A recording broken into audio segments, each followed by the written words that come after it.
good morning, good afternoon, good evening. You're listening to the Thai Expat Daily Show. I'm your host Kieran Mack and thanks for tuning in. Don't forget to like this video if you're watching us on YouTube and please do subscribe. We're also available on Apple Podcasts, Spotify, Amazon Music and a host of other podcast players. Now that that's all done, let's jump into today's show.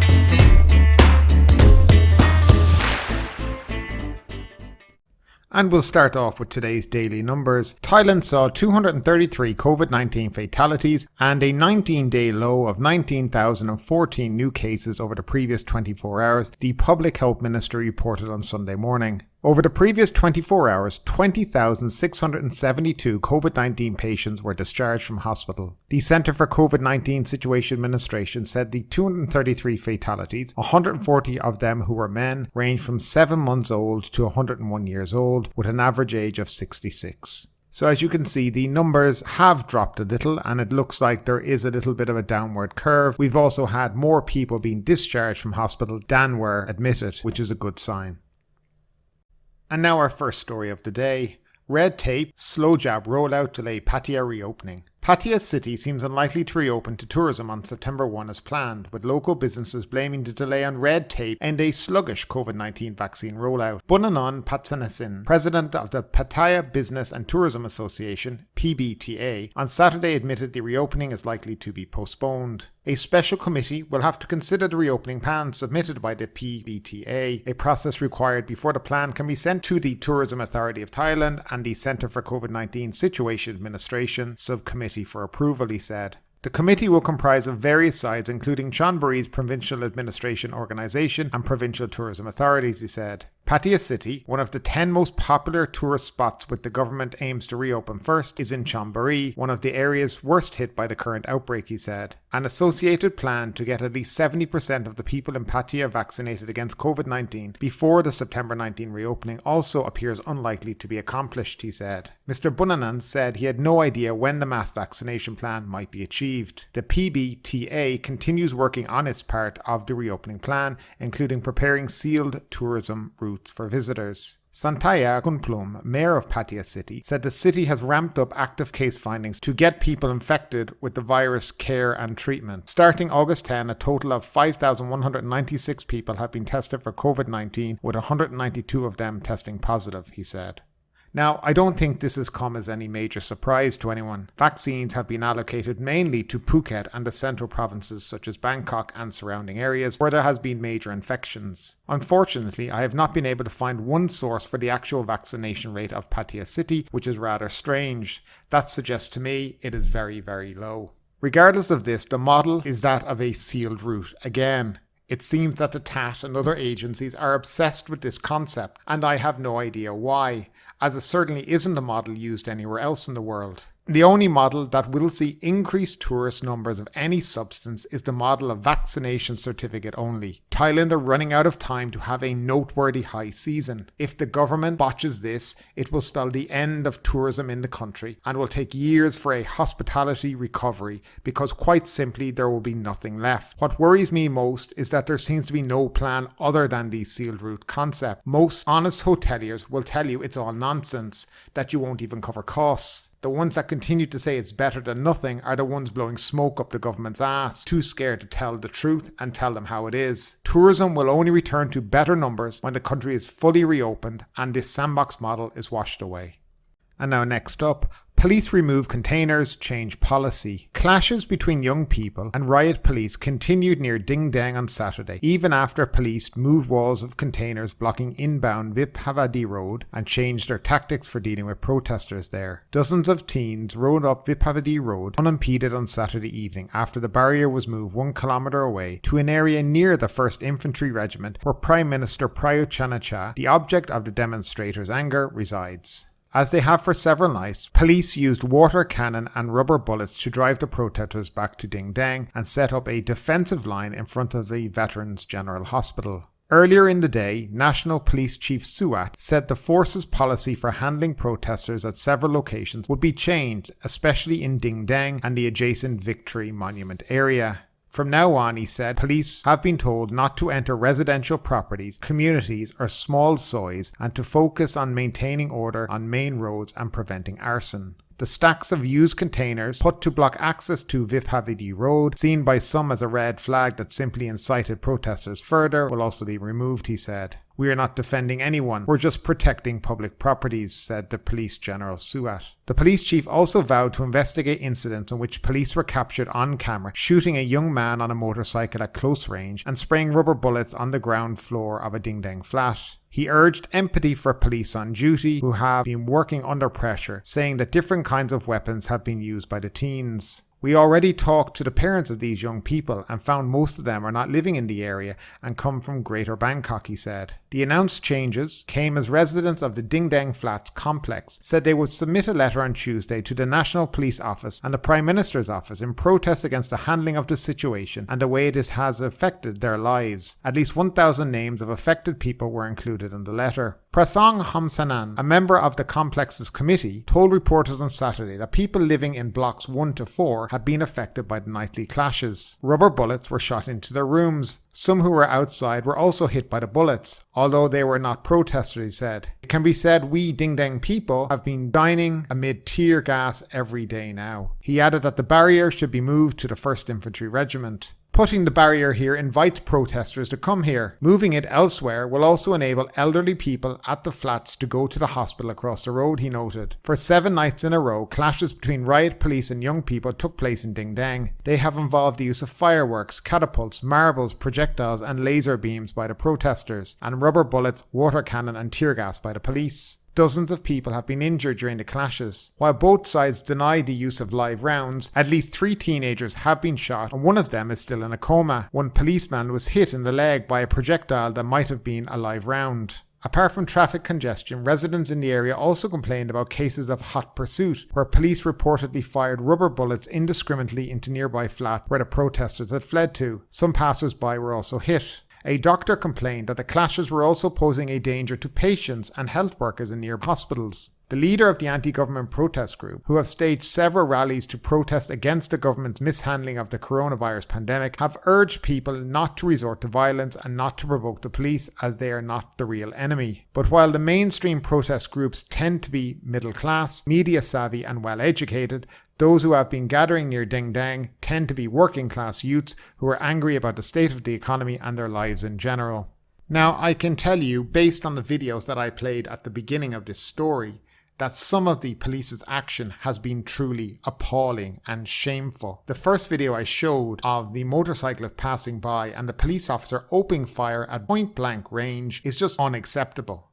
And then he continued then to harass the journalist who had actually taken the video. Now this just shows the mindset of some of these police who clearly believe that they don't actually have to follow any kind of international standard, as the term has been used many, many times. Now, the police and the government should start making examples out of these guys who clearly have decided that they can do whatever they want. In another video, you've seen a car who's doing a U-turn like every other car, and a stray rubber bullet hits their window screen and, from what I can see, actually cracks it. Now, this is just unacceptable behavior by the police. Now, these are innocent people driving in their car. And at what point are the police going to take responsibility for all of this? They pull people over for no reason, they harass them, and then they wonder why people are so angry with them as well. Chasing people through soy, shooting into people's houses. I mean, they're not winning the hearts and minds of the local community, are they? Clearly, the message that should be sent to them is deal with the protesters themselves and try not to actually disturb the people living in the area. But they have done the opposite of that.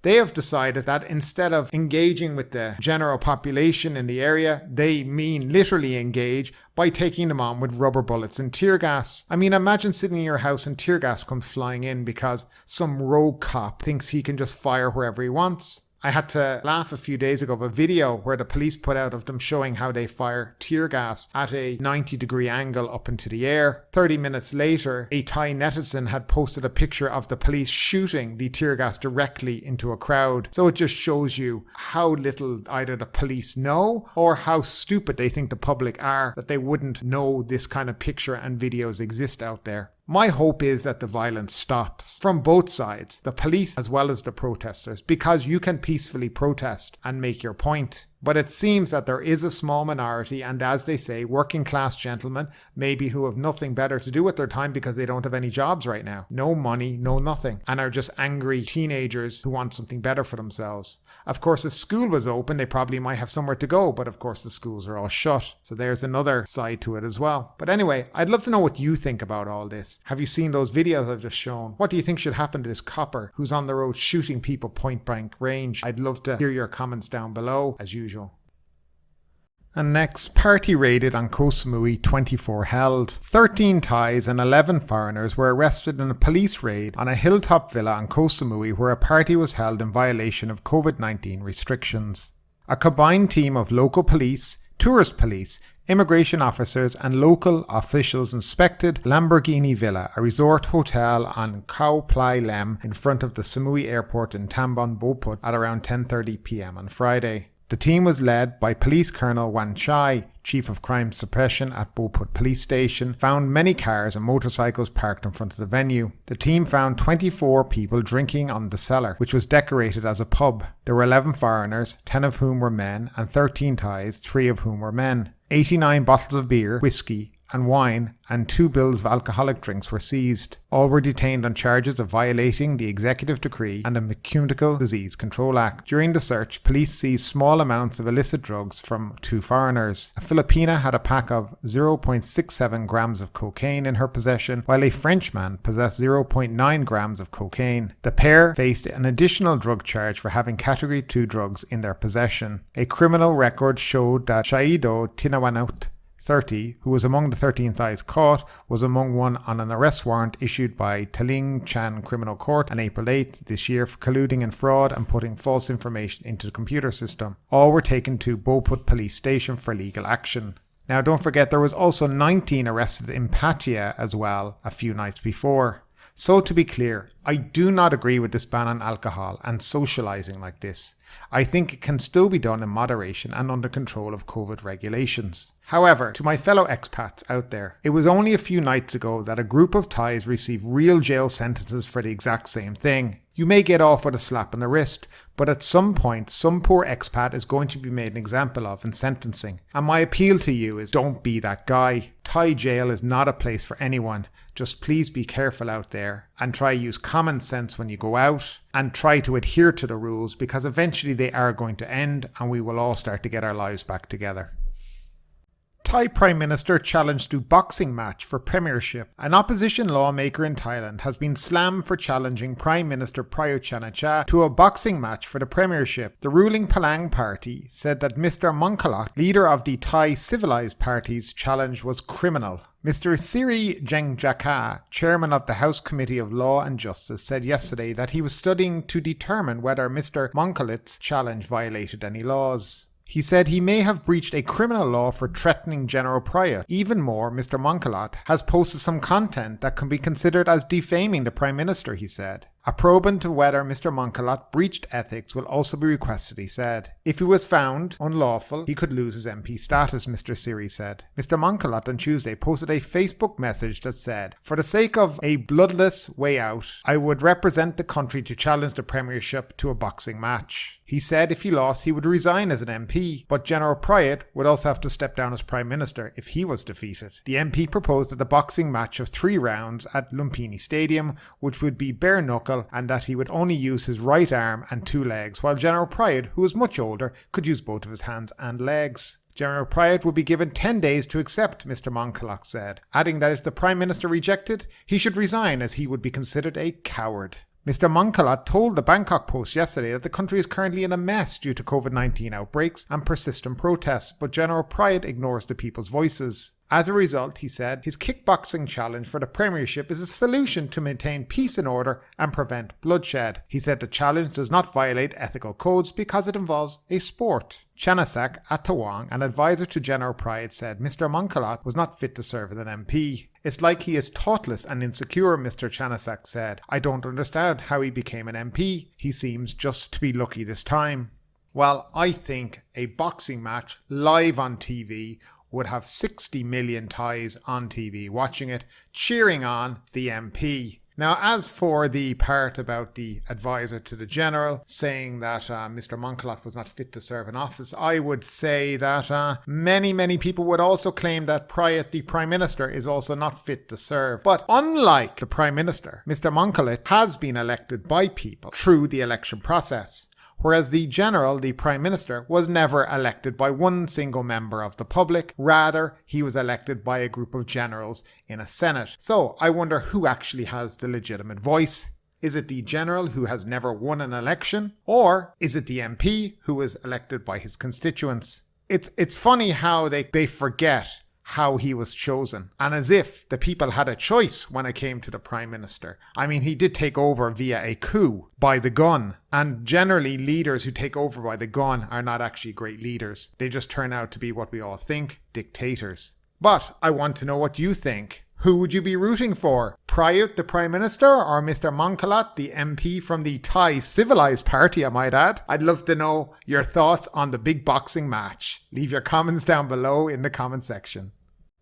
And now for Phuket Sandbox News. Phuket reported 129 new COVID-19 infections in the past 24 hours. 2 of them were from the Sandbox program. Now, this is the 3rd consecutive day where the numbers have been over 100. We had 488 international arrivals through the Sandbox scheme, all tested negative for COVID on arrival. They arrived on 6 flights, 2 Thai Airways, 1 Qatar, 1 Emirates and 2 Singapore Airlines. Now, the flight schedule seems to be pretty much that way. At the weekends, there seems to be 6 to 7 flights. During the weekday, maybe 3 or 4 only. 247 travellers tested negative for COVID during the 2nd and 3rd test as well. Since the 1st of July, 23,232 travellers have availed of the Sandbox program. Also worth noting, the Tourism Authority of Thailand predicted 129,000. In other news, Phuket Samui flights to be resumed next week. Thailand's Surat Thani province will continue the Samui Plus program to attract vaccinated foreign tourists, with Bangkok Airways set to resume flights between Phuket and Samui Island on the 25th of August. New Phuket order revises condition for suspending Sandbox scheme. A new provincial order issued by the Phuket Governor Narong Wunsi has revived the conditions required for determining whether officials are to suspend the Phuket Sandbox scheme in light of the current high numbers of COVID-19 infections across the island. And finally, former Phuket City Police Chief caught in COVID allowance fraud. Region 8 Police Deputy Commander Colonel Sompong Tipakarul, who previously served as the Chief of the Phuket City Police, has been discharged from the Royal Thai Police after being found swindling police allowances for extra work performed in battling the COVID-19 pandemic. But ultimately, with this story or anything else that stood out to you today, I'd love to know your thoughts in the comments down below. Because yes, this is a news show, but it's also a conversation. Now keep that conversation going. Make sure you like this video, subscribe to the channel, share the video, and do all the good stuff that does help that YouTube algorithm. But ultimately, my name is Kieran Mack. You've been listening to the Thai Expat Daily Show, and we will see you next time.